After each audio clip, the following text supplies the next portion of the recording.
Hi, I'm Jeff. This is Rosie. And when we're in Penticton, we like to watch Hello Okanagan. Hey Peter, why don't you tell people how they can get these wicked shirts? Every town in the Okanagan has their place on our shirts, plus coffee mugs, koozies, and some other great items. Go to the website below, hellookanagan.com, and get yours now. For every t-shirt, we're planting a tree. That's true. Welcome to our second episode of Oktoberfest. You're watching Hello Okanagan. What are we wearing here? We're wearing authentic lederhosen courtesy of our friends here in Vernon at the Costume House. And today's episode is all about beer. Ching ching! Ching ching. You dance, my friend!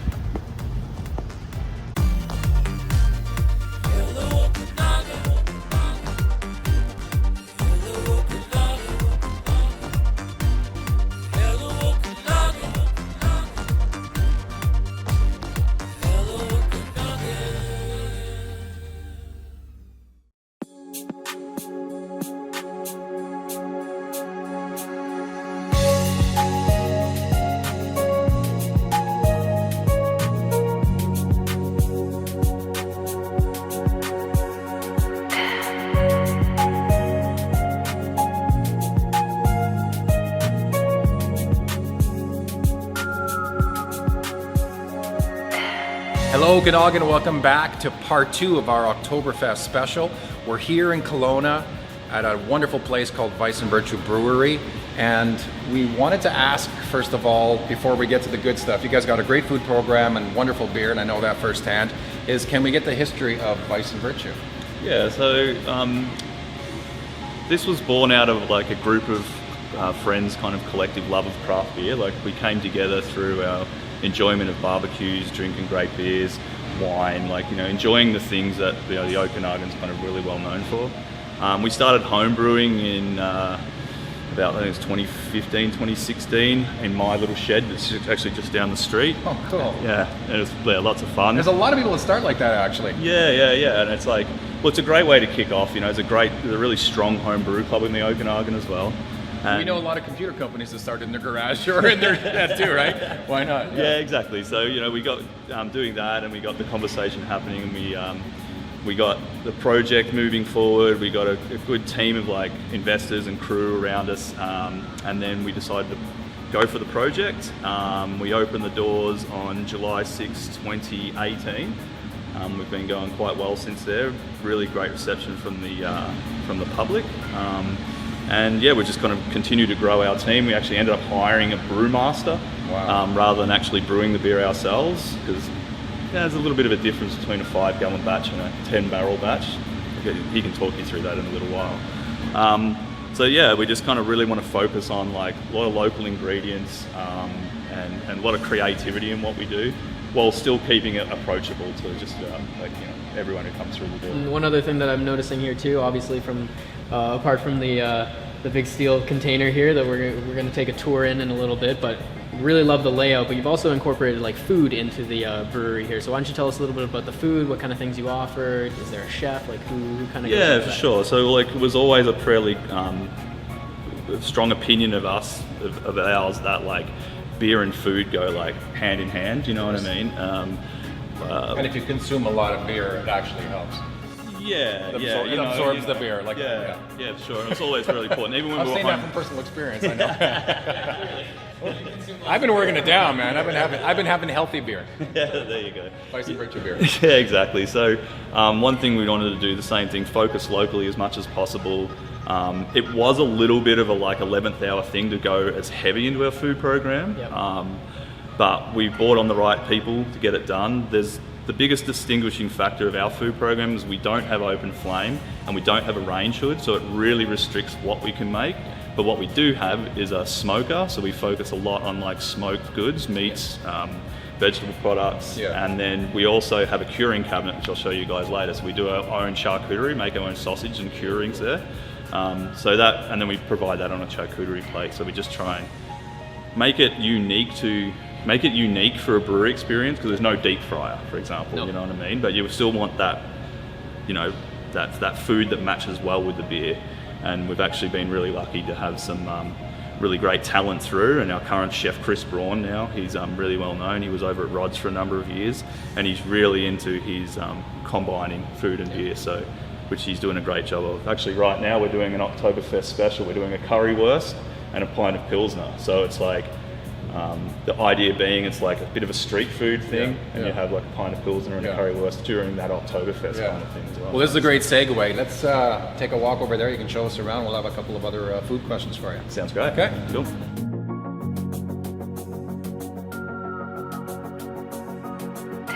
Okay, so this is our curing cabinet. So part of what we do here is we cure our own meats, and this curing cabinet is part of our chiller glycol system. So behind this door, it's temperature and humidity controlled. So I'll open this door and let you guys have a look.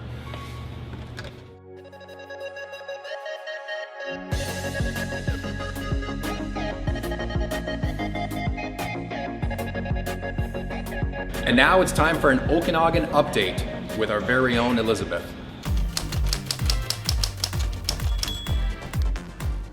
Hello Okanagan, I'm Elizabeth Flowers on location here at the Kelowna Corn Maze for your Okanagan update. Kelowna Corn Maze is one of the many locations that's open across the Okanagan to welcome us back for some spooky fun this Halloween season. The Kelowna Corn Maze has over 3 acres of towering corn that you can explore in the daytime or have a spooky adventure in the evening. It's open from 12:30 until 10:30 p.m. It's recommended that you bring a flashlight in the evening, and if you're under the age of 14, you're gonna have to bring a parent to come for the evening adventures.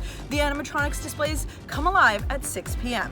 You can purchase your tickets online or stop by for drop-in. The staff at the Donna Ray Haunted Farm Adventure have been busy working up some spooky fun for you to visit at the farm. With all the great stuff that you enjoyed this summer season, they've also got some scary surprises in store. Don't forget to visit them on Ben Volan Road this season every Friday, Saturday, and Sunday for the month of October, and bring a mask. And the Kelowna Parkinson Recreation Center is now back open to welcome non-members. Non-members can enjoy drop-in use of the pool and fitness facilities with strict capacity measures in place, and pre-booking is recommended. If you have anything that you think should be featured on our Okanagan update, just shoot us a message through our social media. I'm Elizabeth Flowers, and now back to the guys.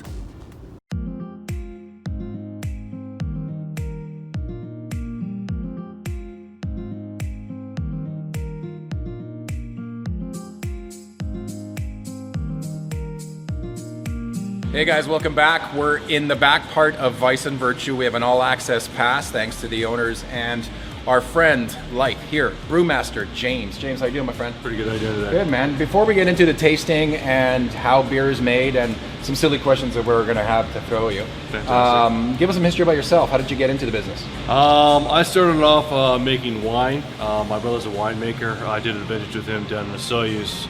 That was about 10 years ago. From there I started making beer, sparked my curiosity in that. Then I went to beer school, and then I've been making beer ever since then. So it's a long, wild road. And they were saying you spent the second half of your training in Munich. That's really exciting. What was your greatest memory or takeaway from that experience? Oh, just guys, first time I've ever been to Germany, so it was nice to actually be there and sort of be the beer capital of the world. No one particular memory, just it's fantastic, excellent program. First half of it was in Chicago, and the last half was in Munich at the Siebel Institute. I met a lot of really great brewers and friends for life. So.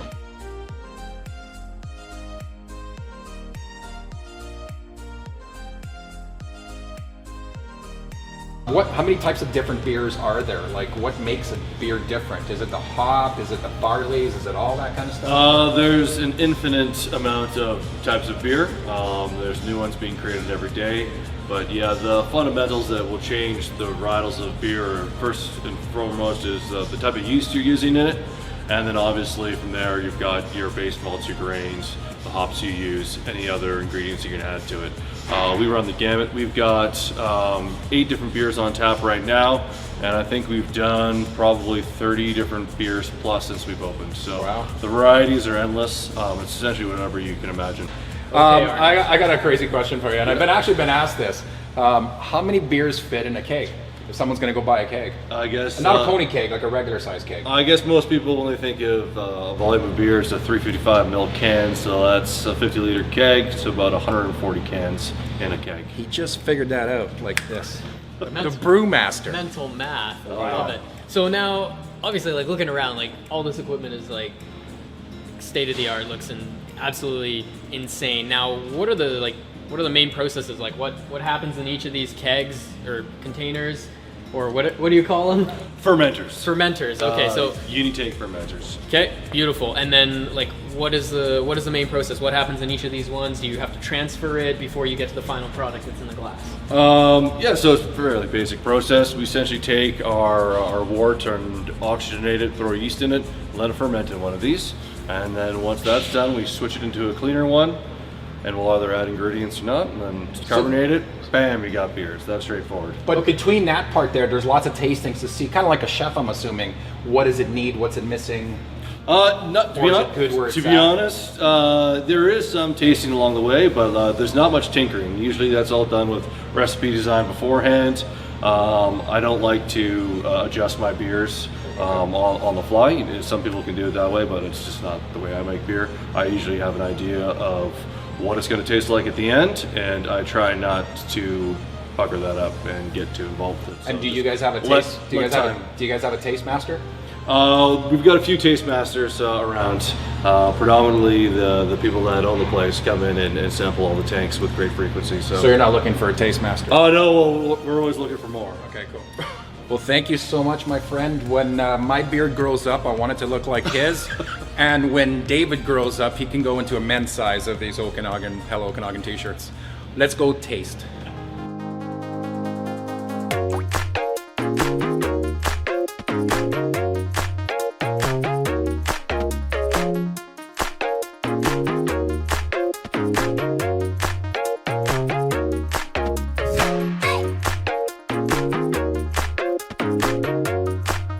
So we're here with both Matt and James from Vice and Virtue, and these guys not only sell beer out of cans and beers out of growlers, which we're going to get into, which you can come here to their tasting house and have some great food, and you can actually taste a ton of different beer, and apparently it changes around a lot, so it's not like a lot of other places that have like their 3 to 6 varieties and they're pretty much stuck with it.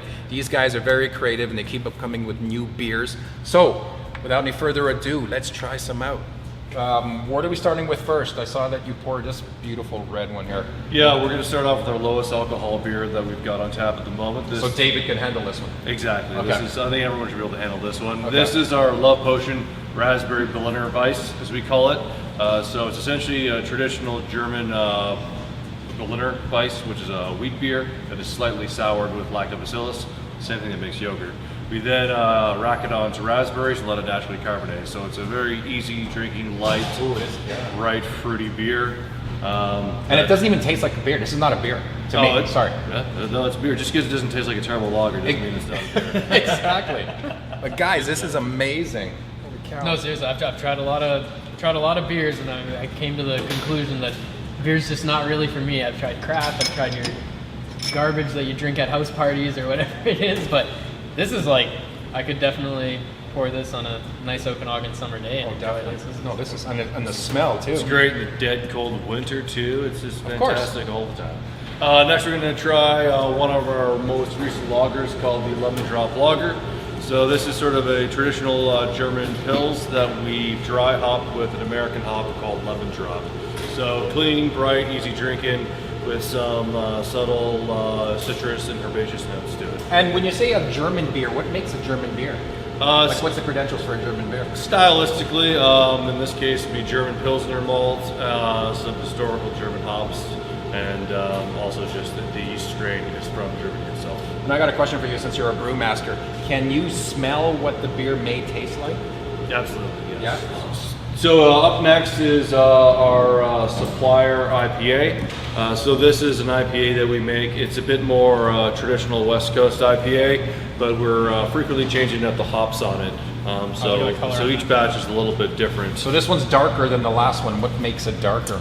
So in this one there's some light crystal malts in it that will give it a bit more caramel, toffee, heavier, chewy characteristics. And that's there just to balance out the bitterness of all the hops that are in this particular beer. And it's got a sweeter smell than the last one. Yeah, so it's going to have a quite sweet aroma to it. There's a lot of Comet and Eldorado in this particular batch. It gives you notes of sort of watermelon, fruits, and then there's a back end sort of piney citrus character to it. I think I like this one better than the last one. The last one was fantastic. Yeah.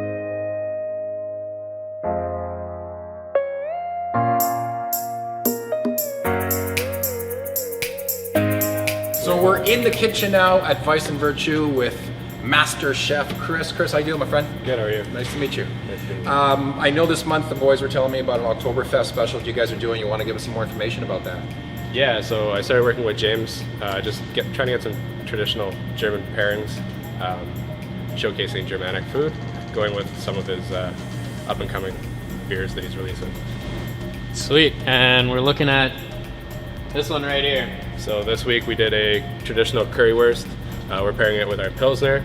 So you've got a beef bratwurst on caramelized onions and apples with some fresh apple and curry-laced gravy. Sweet, sweet. No, I'm very excited. So what? Oh man, how would you eat this? Like normally with bread, or just the way it is, and drink the beer? So normally you'd go out and you'd crush beers all night, and then leaving the bar, they'd have these in like little stands on the side of the road, kind of like we get street food here. This is their version. Oh, that's amazing. So a slice of bread, bratwurst, and just dive in. Oh, beautiful. So there's a little competition going on around Kelowna. You want to let us know a little bit about that? Yeah, I'm a member of, I'm one of the competitors for the Great Canadian Kitchen Party. It's a group of 5 chefs competing to go on to the next round, which includes the Canadian Culinary Championships. So on the 29th of the month, you can pre-order a 3-course meal prepared by myself that you take home. You'll get a video of myself showing you how to finish the competition plate, which is the main course. There's also a wine pairing. I'm working with Anthony Buchanan, and you get an online show, and then winners are announced. Very cool. And how can people get tickets to that? It's all through a website, so www.greatcanadiankitchenparty.com, and click on BC, look for my face, and order your tickets. Sounds Awesome. great, So man. if you guys want more information on that, check out the links below in our description, and make sure you support Vice and Virtue.